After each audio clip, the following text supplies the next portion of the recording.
mabuting balita ng Panginoon ayon kay San Juan.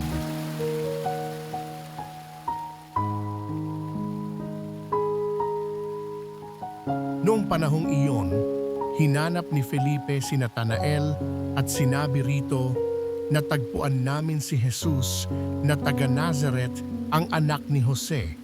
Siya ang tinutukoy ni Moises sa kanyang sinulat sa kautusan at gayon din ng mga propeta.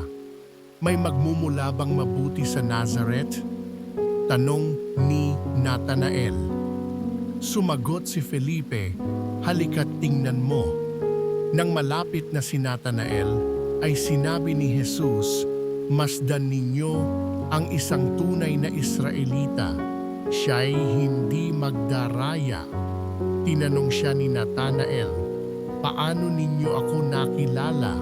Sumagot si Jesus, "Bago ka patawagin ni Felipe, nakita na kita nang ikaw ay nasa ilalim ng puno ng igos." "Rabi, kayo po ang anak ng Diyos. Kayo ang hari ng Israel," wika ni Natanael. Sinabi ni Jesus, "Nanampalataya ka ba dahil sa sinabi ko sa iyong nakita kita sa ilalim ng puno ng igos? Makakikita ka ng mga bagay na higit kaysa rito."